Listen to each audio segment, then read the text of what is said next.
جو وطن میں نفرت ہے نا اس نے جڑیں پکڑ لی ہیں.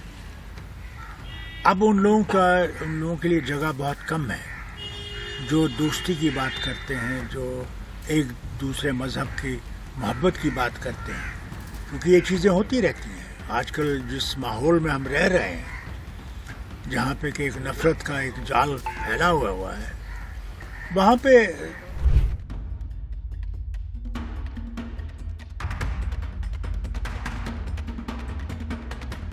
طرف نکل لے. جو ہی میں اس منڈک سے باہر نکلا تو میں چل رہا تھا, اتنے وقت میں مجھے کوئی پٹاخے کی آواز آئی. تو میں سمجھا یہ کوئی پٹاخہ کسی نے شادیوں میں ڈالتے رہتے ہیں, تو میں سوچ سکتا میرے پاس پٹاخہ یہاں پڑا ہو. تو مجھے کچھ گرمی جیسی لگی اور مجھے کچھ پتہ نہیں تھا. اتنا وقت میں انہوں نے مجھے جلدی گاڑی میں بٹھا دیا. جو انہوں نے مجھے گاڑی میں بٹھایا تو مجھے کہنے لگے جناب یہ تو ایک پستول تھا صاحب کے اس انسان کے پاس اور اس نے 2 گولیاں چلائی تھیں.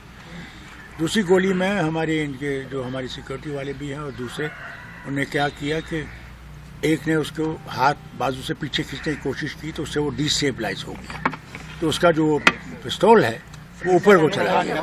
اتنے وقت میں سیکورٹی والے نے اس پستول کو اس کے ہاتھ کو پکڑ لیا تو گولی چل دی تھی. میں نے اتنا ہی سنا. اس کے بعد یہاں آ کے گھر میں مجھے کوئی بھی نہ میں اس آدمی کو جانتا ہوں نہ مجھے اس آدمی کا کچھ پتا ہے, بالکل نہیں. اس نے اسٹیٹمنٹ دیا کہ یہ 20 سال سے تیاری کر رہا تھا, اس کی پرسنل کوئی رنجش تھی, مقصد تھا. کیا لگتا ہے آپ کو کیا ہو سکتا ہے؟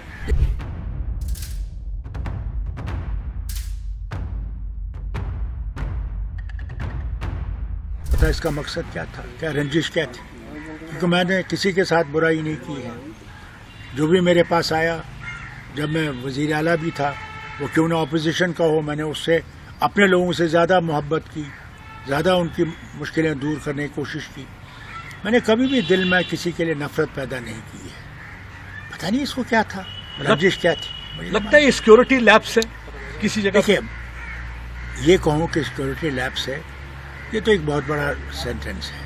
سوال اس بات کا ہے اس میرج میں سارے بڑے لوگ تھے, اس لیے پولیس کو اس کا احتیاط خیال تو رکھنا چاہیے تھا, جس کا نہیں تھا. وہاں کوئی پولیس کا انتظام تھا ہی نہیں. یہ تو اللہ کا شکر ہے کہ میری سیکورٹی میرے ساتھ تھی, اور پھر ہمارے جو منسٹر صاحب تھے ان کی تھوڑی سی سیکورٹی تھی ساتھ, اور ہماری یہ ایم ایل ایز وغیرہ تھے جنہوں نے اس وقت ہمت کی, اور میں بچ گیا.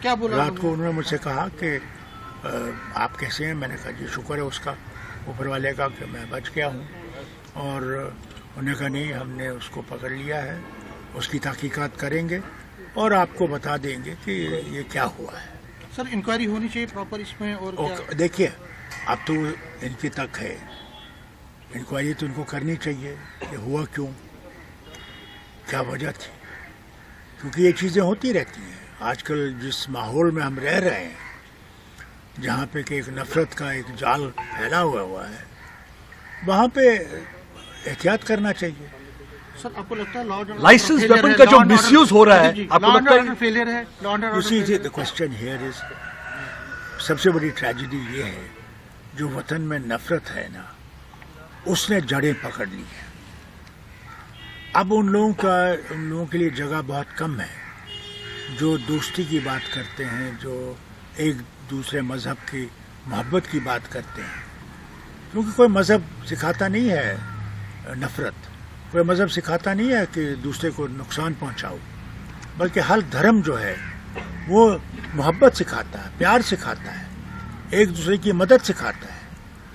اور میں سمجھتا ہوں کہ ہم نے اس دھرم کو چھوڑ دیا ہے. کیا کہنا چاہیں گے اپنے ان پی ایس اوز کے لیے جنہوں نے ڈیفلیکٹ کرا تھا؟ بڑا الزام لگایا, انہوں نے کہا کہ پولیس نے کوآپریٹ نہیں کیا, وہاں پہ پولیس کی گاڑی نہیں اویلیبل نہیں تھی, جو کوآپریشن. دیکھیں نا وہاں پولیس تھی ہی نہیں. سب سے بڑی بات تو یہ پولیس تھی ہی نہیں, جبکہ پولیس کو ہونا چاہیے تھا. میرے لیے نہیں, وہاں تو سب سے بہت بڑے لوگ آئے تھے اس شادی میں, تو شادی کے لیے تو ضروری تھا کہ وہاں پروٹیکشن ہونا چاہیے. کیونکہ جس ماحول میں ہم رہ رہے ہیں اس میں ایسے لوگ ہیں اور اس کا احتیاط تو کرنا چاہیے، ضروری ہے۔